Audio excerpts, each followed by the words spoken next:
전해져 내려오는 이야기인데요. 그 음악의 어머니라는 음악의 거장이 누군지 아십니까? 음악의 어머니는 핸델입니다. 이 핸델이 이발소 주인의 딸을 사랑했다고 합니다. 너무나도 사랑해서 그가 작곡한 그 악보 오라토리오 메시아 노래 알죠? 핸델의 메시아 유명하잖아요. 그 성탄절 때는 뭐 메시아 이 칸타타로 많이 부르기도 하죠. 이 곡 원곡을 악보를 그 사랑하는 여인 그 이발소 주인 딸에게 준 거예요. 진짜 귀한 걸 준 거거든. 그리고 나서 얼마 후에 이 이발소를 갔더니 이 아가씨가 거기서 일을 하고 있는데 자기가 준 악보를 오려가지고 손님 머리를 말고 있더래. 핸들이 완전히 기겁을 했습니다. 기겁한 나머지 말문이 막혀서 내가 이 무식한 여인하고는 사귈 수도 없다. 그리고 아주 그냥 단절을 했다고 합니다.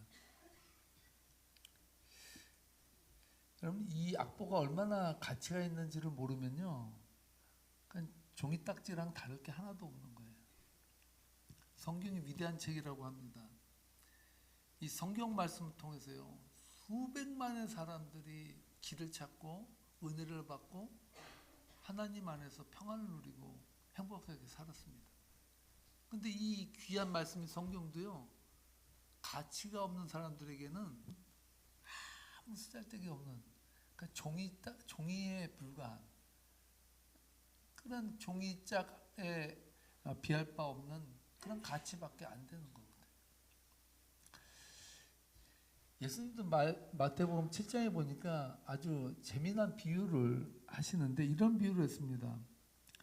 거룩한 것을 개에게 주지 말며 너희 진주를 돼지 앞에 던지지 말라. 그들이 그것을 발로 밟고 돌이켜 너희를 찢어 상할까 염려하노라. 아무리 귀한 말씀인데 이 돼지에게 금목걸이가 뭔 소용이 있어요? 돼지에게는 그저 그냥 밥 한 덩어리가 더 귀하지. 여러분 진주가 귀하겠습니까? 진주가? 그러니까 이 귀한 것을 알아보는 사람에게 은혜가 있는 거예요. 귀한 것을 알아보는 거.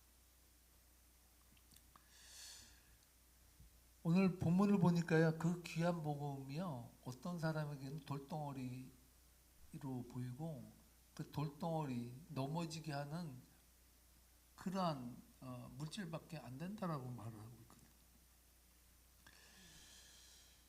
베드로는 이것을 걸려 넘어지는 작물이라고 말했는데 8절에서 이렇게 말합니다. 함께 읽겠습니다. 또한 부딪히는 돌과 걸려 넘어지게 하는 바위가 되었다 하였느니라. 그들이 말씀을 순종하지 아니함으로 넘어지나니 이는 그들을 이렇게 정하신 것이라. 아멘. 그냥 부딪히는 돌이 그냥 저기에 너덜거려져 다니면 괜찮아요. 문제는 뭐냐, 그것에 걸려 넘어지네. 하나님의 말씀을요, 거역하는 자들은 그 말씀에 걸려 넘어지게 돼요. 세상 사람들에게 복음을 아무리 설명해도요, 진짜 세계의 경읽기거든요. 어떻게 그것을 이해할 수 있겠습니까? 바울이 나무에 죽은 예수가 우리 구원자라고 그렇게 베스도 총독 앞에서 열변을 토하니까요, 베스도가 사도행전 26절 24절에 보면 야 바울아, 네가 미쳤구나. 네 학문이 너무 공부 열심히 하더니 너 완전히 돌아버렸다, 이렇게 말할 정도로. 세상 사람들이 볼 때는 이 복음이 정말 하찮은 거예요. 하찮은, 미친 사람만 믿을 수 있는 게 복음이야. 세상 사람 눈에는 그렇게 하잘 것 없는 그것이 복음이라고 그들은 생각한다는 거예요. 그러나 바울에게는 이 복음이 생명이라 그랬어요. 어느 정도로 생명이냐? 바울은요, 이 복음과 자신이 가지고 있는 지식과 재물과 명예와 모든 것을 다 합해도 이 복음하고는 견질 수가 없다. 오직하면 어떻게 말합니까? 그리스도를 아는 것이 가장 고상하기 때문에 내가 아는 모든 지식과 모든 그 명예와 모든 지위도 다 나는 배설물로 여긴다고 할 정도로 그렇게 복음에 대한 목마름이 있었어요. 단 한 가지 이유입니다. 십자가의 가치를 바로 알았기 때문에. 오늘 본문에서 베드로도 예수님을 믿는 자들에게 엄청난 일들이 일어난다고 말하고 있어요. 베드로도 기가 막혀요. 바울만 영성과 그 능력이 있는 게 아니라 베드로도 엄청 있습니다. 베드로가 9절 말씀에 보니까요, 예수 그리스도를 구주로 영접한 자들에게 임하는 변화, 특권, 그것을 쭉 나열하는데 이렇게 말합니다. 그러나 너희는 택하신 족속이요 왕 같은 제사장들이요 거룩한 나라요 그의 소유가 된 백성이니 이는 너희를 어두운 데서 불러내어 그의 기이한 빛에 들어가게 하신 이의 아름다운 덕을 선포하게 하려 하심이라. 이렇게 말합니다. 첫 번째로요, 베드로가 말한 예수님을 영접한 자들에게 일어나는 변화, 첫 번째는 택함을 받았다는 은혜야. 택함 받았다는 은혜. 여러분, 세상에서 가장 큰 은혜가 뭔지 아십니까? 세상에서 가장 큰 은혜는요, 믿어지는 은혜예요. 믿음이라는 거 있잖아요. 믿음이 그래 내가 믿을게 그렇다고 해서 믿어지는 게 아니라는 거예요. 제가 그랬잖아요. 어떤 분이 예수님이 나의 구주라는 한 말씀만 하고 돌아가시라고.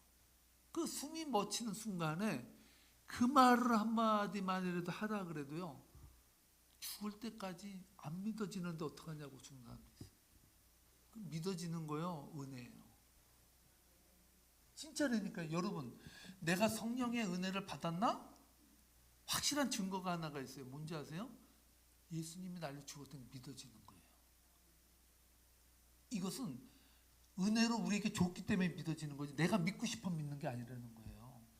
놀라운 은혜거든요. 놀라운 은혜. 예수님이 날 위해 주셨던 사실이 믿어지는 것도 성령님이 함께 하시지 않으면 믿어질 수 없다는 말씀이죠. 여기서 택함을 받았다는 말은요, 하나님의 백성이 되었다는 말이거든요. 이사야 43장 20절에 보면 하나님의 백성이 된 자들에게 임하는 축복에 대해서 말씀하는데 이렇게 말합니다. 함께 읽겠습니다. 장자 들짐승 곧 승냥이와 타조도 나를 존경할 것은 내가 광야의 물을 사막의 강들을 내어 내 백성 내가 택한 자에게 마시게 할 것임이라. 아멘. 나에게 택함을 받은 자들, 믿어지게 한 자들에게 어떻게 한다고요? 광야의 물을 사막의 강들을 내어 내 백성 내가 택한 자들에게 마시게 할 것이다. 이렇게 말하고 있어요. 쉽게 말하면 뭡니까? 하나님의 은혜 안에서 살아가는 자들에게 가장 큰 축복은요, 돌보심의 은혜. 하나님의 백성이 된다는 건요, 하나님의 통치 안에 들어와 있다는 거예요. 세상 통치가 우리를 침범하지 못하고 하나님의 통치 안에서 그 안에서 우리는 살아가는 백성이 되었다는 축복이거든. 두 번째로 하나님을 믿는 자들에게 임한 강력한 축복이 있는데요. 따라하시 바랍니다. 왕 같은 제사장이 되는 축복. 이 말씀은요, 출애굽기 19장 6절 말씀에 나오는 그 말씀을 인용하고 있습니다. 다 함께 읽겠습니다. 너희가 내게 대하여 제사장 나라가 되며 거룩한 백성이 되리라. 너는 이 말을 이스라엘 자손에게 전할지니라. 아멘. 아멘. 여러분, 제사장이 누굽니까? 많은 사람들이 생각을 해요. 목사님이 제사장이지. 틀렸어요. 구약 시대에는 레위인이 제사장이 될 수 있었어요. 다른 사람은 제사장이 될 수 없어요. 그런데 예수님께서 십자가의 죽으심으로 말미암아 우리들에게 임한 축복이 있는데 그것이 뭡니까? 우리가 모두가 다 왕 같은 제사장이에요. 저도 제사장이고 여러분도 제사장이에요. 단지 역할만 다를 뿐이에요. 신분에 있어서는 여러분이나 저나 똑같다는 거예요. 얼마나 큰 은혜입니까? 여기서 베드로가 말하는 왕 같은 제사장이라고 말할 때 되게 애매해요. 왕 비슷한 제사장? 왕 같은이잖아. 왕은 아니야 그러면. 왕 같은 제사장 이상하잖아요. 이게 앞뒤가 안 맞잖아요. 이 말을요 우리는 이렇게 해석해야 돼요. 왕이면서 제사장이에요. 왕이면서 제사장. 왕 같은 제사장이 아니라 우리는 왕이면서 하나님 앞에 제사장으로 서 있는 거예요. 할렐루야. 이게 특권이라는 거거든요.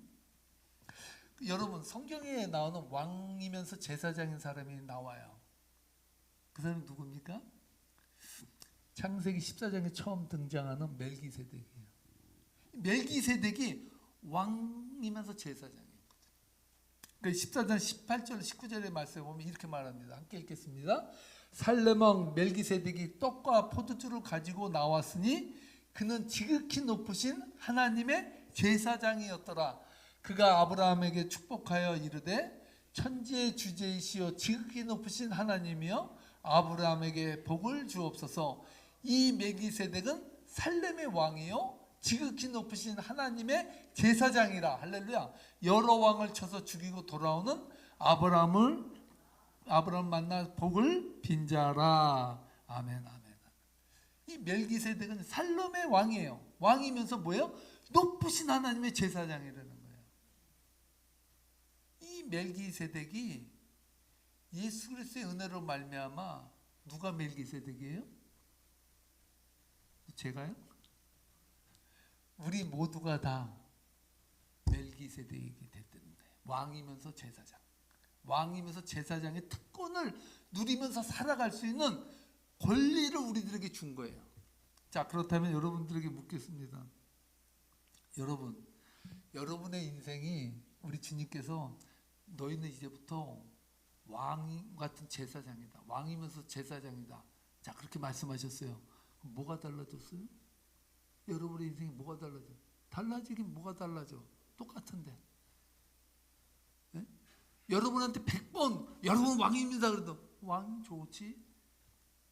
소환 나랑 뭔 관계가 있는 거예요? 그럼 분명히 베드로는 말해요. 너희는 왕 같은 제사장이라고 얘기했거든요. 그럼 우리는 왕이고 제사장이 돼야 되잖아. 근데 실제 삶에서는요. 그게 뭐야? 뭐가 달라? 에? 뭐가 다른 거예요 대체? 왕이면서 제사장. 저는 이 말씀을 읽으면서요. 누리는 것이 축복이라는 걸 느꼈어요. 제가 오늘 이 말씀을 묵상하면서 제가 하나 깨달은 것, 누리는 게 축복이다. 하나님은 분명히 말씀하셨어요. 너희는 왕이면서 제사장이라고 얘기했는데요. 실질적으로 인생을 사는 건요 거지처럼 살아. 맨날 없어 달라 이러고 살아요. 맨날 우리는 달라 하면서 살아요. 왕이면서 제사장인데 왕이면서 제사장이 줘야지 뭘 맨날 달라 그래. 근데 우리는 맨날 달라고 해요. 거지 근성이 있거든요. 그럼 이게 왜 이걸 우리는 어떻게 해결해야 될까? 우리 어떻게 해결해야 될까?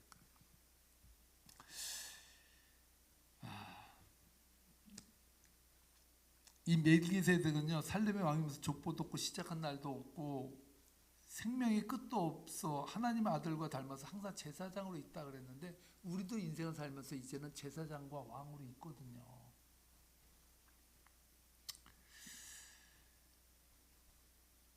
그런데 우리는 그 신분을 누리지 못한다는 거예요.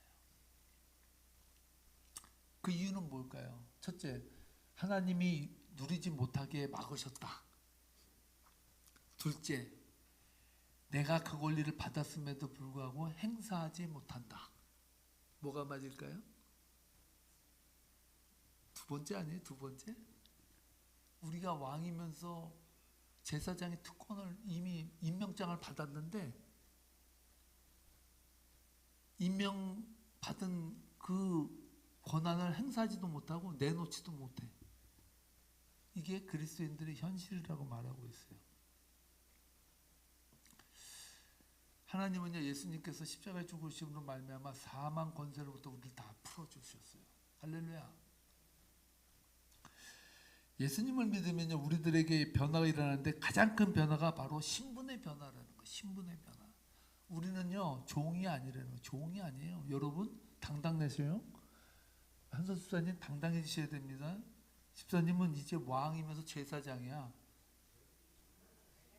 그래요가 아니에요. 맞아요. 우리 왕이면서 제사장이라고요. 코끼리 족쇄라는 말 아시잖아요. 코끼리 족쇄. 코끼리를 서커스단이나 이런 데서 사용하려면요, 다 큰 코끼리는요 못 사용해요. 왜냐? 안 들어 말을. 코끼리들을 길들이는 방법 제일 첫 번째 뭐냐면요, 제일 어린 코끼리를 데려다가 다리에다 족쇄를 맨대요. 그리고 움직이지 못하도록 이런 단단한 막대에 고정시킨대. 그러면 이 코끼리도 어려도 세거든요, 힘이.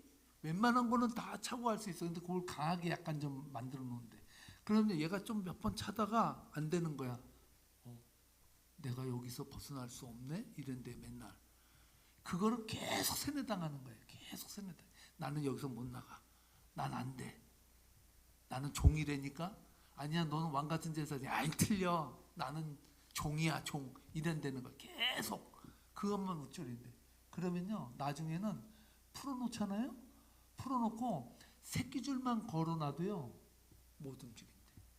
새끼줄만 걸어놔도 그건 안 돼. 여기를 넘어가면 안 돼. 내가 못하는 곳이 이런다는 거예요. 그게 코끼리의 족쇄거든요. 사단이 하는 일은 단 하나예요. 우리를 묶지 못해요. 할렐루야. 철로역정에 보면요, 사자가 천국 가는 길에 기독인이 가는데요, 그 옆에서 왕 하고 막 대드는 거예요. 왠지 그 길에 가면 물려 죽을 것 같아. 엄청 겁이 나가지고 기독도가 막 겁나서 이러고 있는데 하늘에서 음성이 들려요. 무슨 음성이냐? 야, 쟤네들 자세히 봐라. 봤더니 으르렁 엄청 되는데 목에 사슬이 걸려서요 거리로 나오질 못해. 옆에서 막 이래고 앉아 있는 거예요. 그러니까 이 기독도 가면서 이놈들 하면서 갔다는 거예요. 하나님이 사단에게 준 것, 그것은 겁을 주는 거예요. 그 이상도 그 이하도 아니에요.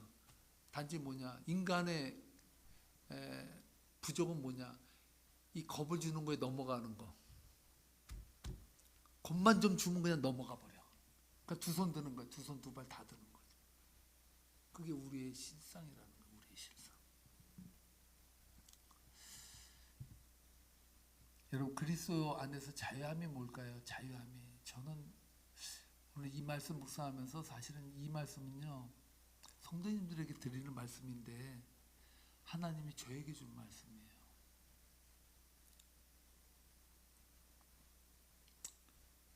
그리스도 안에서 자유함이라는 것은요, 우리를 억압하고 누르고 있는 과거의 죄들, 과거의 상처들, 과거의 아픔들, 그것으로부터 자유함을 얻는 거예요. 할렐루야. 할렐루야. 이게 무지하게 큰 거거든요. 그런데 많은 그리스도인들이요, 과거에 매여 살아. 코끼리의 족쇄처럼 과거의 나를 꽉 모아두고 눌러두고 나는 여기까지 가는 게 믿음이야. 그 이상도 이하도 아니야. 하나님이 나와 함께 하는 게 아니야. 이렇게 생각하는. 하나님은요, 분명히 아세요. 하나님은요, 다 풀어놓으셨어요. 할렐루야. 예수님께 십자가에 죽으신 말미암아 과거의 정죄로부터, 과거의 잘못으로부터, 과거의 상처로부터, 과거의 아픔으로부터 다 열어놓으셨어요. 거기에 매이는 건 누가 매이냐? 내가 매이는 거야. 성령님이 자꾸 매였다 그래. No! 성령님은 다 풀어놓으셨어요. 단지 매였다고 착각하며 그 안에서 안주하며 그리스도의 야성, 왕이면서 제사장의 권세를 누리지 못하는 거예요. 얼마나 비참해요. 하나님 안에서 그 헌신하면서 누리지 못해. 왕으로서 백성들 앞에서 여러 가지 일을 다 하는데 정작 왕의 권세는 행세도 못해. 이게 오늘날 우리들의 아픔이라는 거예요. 여러분, 과거의 메인 삶을 산다는 것은요, 구원함을 받았지만 왕 같은 제사장으로서 그 구원함이 주는 능력과 힘을 사용하지도 않고요, 인정하지도 않는다는 증거예요. 그것은 곧 불신앙과 같아요. 그거는요 자기 의예요. 그리스도가 날 위해 죽으셨다는 그 십자가의 은혜를 받아들이는 것만으로도 그것이 은혜인데, 그것을 못 받아들이는 건 자기 의예요. 그리스도가 깨끗하게 됐다는 것을 말하는데 왜 우리가 그걸 거부합니까? 베드로가 고넬료 집에 하나님 가라 그랬잖아요. 나 못 갑니다. 왜? 난 저 부정한 사람하고는 상대도 안 합니다. 그때 뭐라 그럽니까? 야, 내가 거룩하게 했다는 것은 왜 네가 더럽다 그러냐? 그거는 네 의야. 내가 가라면 가는 거고, 내가 거룩하다 그러면 거룩한 거야. 할렐루야. 이게 믿음이에요. 믿음에는요 조건이 없어요. 그래서 은혜예요. 어떤 값을 치러서 내가 그걸 받는 게 아니에요. 쟁취하는 게 아니에요. 자꾸 그것을 쟁취하려고 그러니까 자기의가 생기는 거예요. 자기를 자꾸 돌아보고요. 자기 안에서 가둬지고 코끼리의 족쇄처럼 그렇게 그 안에서 물려 사는 거예요. 우리 주님은요, 하나님의 거룩한 왕이면서 제사장인 백성들이 이 세상을 살아가면서 풀어서 놓아서 자유롭게 살기를 원하세요. 할렐루야.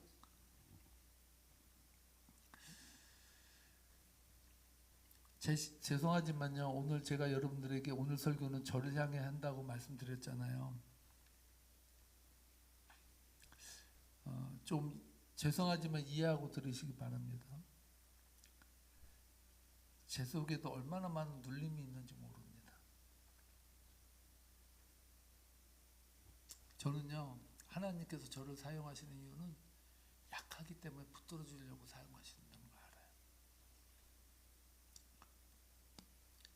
지금은 은혜로 많이 회복되었는데요, 저에게 모를 우울이 막 엄습할 때가 있어요. 너무 힘들어요. 너무 힘들어요. 코끼리의 족쇄처럼 저를 억누르고 힘들게 하는 그런 정신적인 그러한 어려움들이 찾아올 때가 정말 너무 많아요.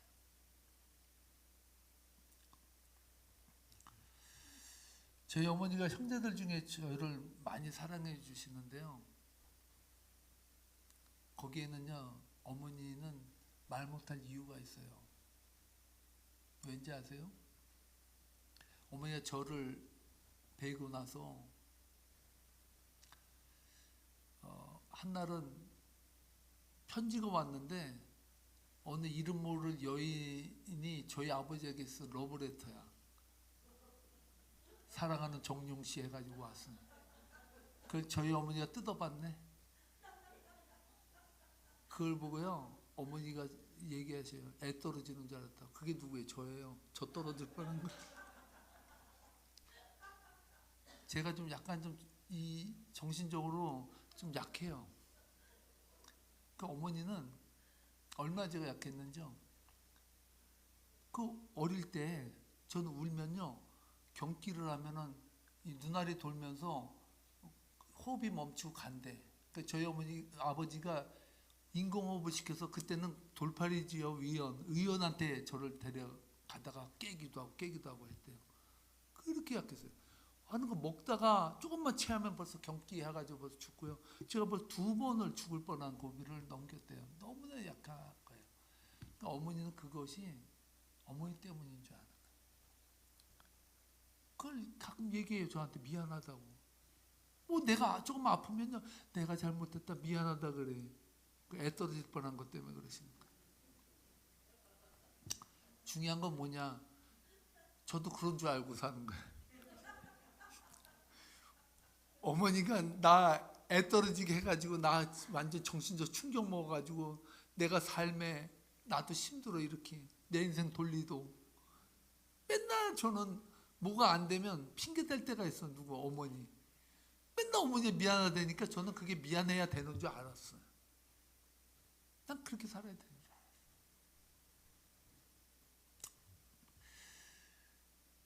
그런데요, 제가 오늘 말씀을 준비하면서 하나님 위로하셔요. 그랬을지 몰라. 과거의 트라우마가, 과거의 상처가 현재의 너의 행복을 막지 못하게 하라. 할렐루야. 과거가 so what? 경기하고 넘어졌는데 so what? 지금은 너는 왕같은 제사장이야. 누구도 범접하지 못해. 코끼리의 족쇄처럼 너의 과거가 너를 잡고 있다면 하나님 앞으로 그냥 나가. 너는 선포해. 뭐라고? 나는 왕같은 제사장이라고. 할렐루야. 내가 왕같은 제사장으로 하나님이 날 세운데 누가 뭐라 그럴 거예요? 누가 뭐라 그럴 거예요? 그 야성만큼은 빼앗기지 말라는 거예요. 그게 그리스도인에게 준 축복이지. 그렇지 않으면 맨날 빌빌대는 거예요. 우리도 그저 나는 죄인이고 맨날 거기서만 매여가지고 코끼리의 족쇄처럼 살아가는 거예요. 얼마나 답답해요. 하나님은 그냥 자유로 다 풀어놨는데 내가 메고 살고 앉아있네. 내가. 그리고서 하나님 은혜를 안 준다고 맨날 울어. 나는 왜 이게 지질이도 복이 없냐고. 아니 복은 다 받아놓고 사용도 못하면서 맨날 그 티켓이 뭔지도 모르고 1등석 비행기 탄 것도 모르고 맨날 앉아가지고 3등석에 앉아가지고 그냥 나는 왜 이 지질이 이 모양이냐고 이러는 건 똑같잖아요. 너무 끊어낸 거예요. 베드로는 아직 선포해버린 거예요. 너희는 왕같은 제사장이라고. 너희는 종이 아니야. 세상의 종이 아니야. 세상이 너희를 범접 못해. 그냥 선포하고 나가면 돼. 그게 행복이야. 자꾸 과거가 뭐 어쩌고 저쩌고 또 와. 그거는 다 변명이죠. 변명. 나한테 화내야 되는데 내가 왜 자꾸 소리를 지르는지 모르겠어.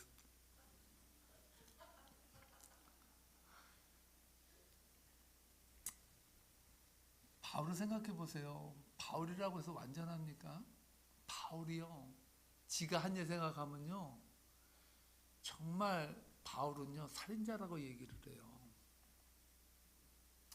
스데반이 죽을 때 돌로 쳐 죽일 때 그 돌로 치는 사람들의 옷을 다 맡았거든요. 그 당시에 그 옷을 맡는다는 것은요. 특별 검사의 지위에 있었다는 거로 말해요. 신학자들은. 검사가 인정했기 때문에 돌로 칠 수 있는 거예요. 그냥 법대로라 그래서 무조건 뭐 해서 치는 게 아니에요. 철학을 해야 치는 거예요. 그 철학을 한 사람이 스데반이라고요. 아니, 바울이라고요. 그러니 그의 속에는 죄수의 죄인이라는 그 트라우마가 얼마나 많았겠어요. 그런데요. 예수님을 만나고 나서 그것은 아무 자기를 받으라는 것이 못했어요. 오직하면 로마서 8장 31절부터 35절의 말씀에 보면요. 바울이요. 이렇게 선포합니다. 함께 읽겠습니다. 그런즉 이 일에 대하여 우리가 무슨 말 하리요? 만일 하나님이 우리를 위하시면 누가 우리를 대적하리요? 자기 아들을 아끼지 아니하시고 우리 모든 사람을 위하여 내주신 이가 어찌 그 아들과 함께 모든 것을 우리에게 주시지 않겠느냐? 누가 능히 하나님께서 택하신 자들을 고발하리요? 위롭다 하신 이는 하나님이시니 누가 정죄하리요? 죽으실 뿐 아니라 다시 살아나신 이는 그리스도 예수시니 그는 하나님 우편에 계신 자요 우리를 위하여 간구하시는 자신이라.